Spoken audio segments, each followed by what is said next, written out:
پہلی متقی بننا ہے تو اپنی زبانوں کو لگام دینا ہوگی، زبان کی حفاظت۔ ان الذين فتنوا المؤمنين والمؤمنات ثم لم يتوبوا فلهم عذاب جهنم ولهم عذاب الحريق۔ رسول اکرم صلی اللہ علیہ وآلہ وسلم نے ارشاد فرمایا، اگر تم نماز پڑھتے پڑھتے کمانوں کی طرح ٹیڑھے ہو جاؤ، روزے رکھتے رکھتے سوکھ کر کانٹا بن جاؤ، نفع پرہیزگاری سے ملے گا۔ فقیہ ابو اللہ سمرقندی رحمۃ اللہ نے فرمایا پھر پرہیزگار کی 10 علامتیں ہیں۔ پہلی علامت زبان کی حفاظت ہو، کسی کی غیبت نہ ہو، لا یغتب بعضکم بعضا۔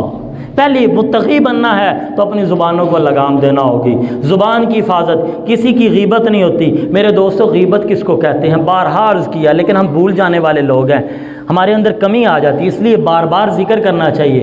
غیبت کہتے ہیں کسی کے عیب کو بیان کرنا۔ کیا مطلب ہے؟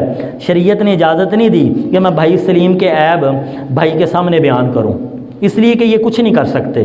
ہاں اگر بھائی سلیم کیا کوئی غلطی ہے وہ میں ان کے والد محترم کو عرض کر دوں تاکہ یہ ٹھیک کر لیں تو پھر ٹھیک ہے، لیکن اور وہ بھی تب کہ جب مجھے اجازت ہو، جب میرا یہ مقام اور یہ حیثیت ہو، میں استاذ ہوں، میں بڑا بھائی ہوں، یا میں سربراہ ہوں یا نگران ہوں، پھر ہے، وگرنہ مجھے کوئی حق نہیں پہنچتا۔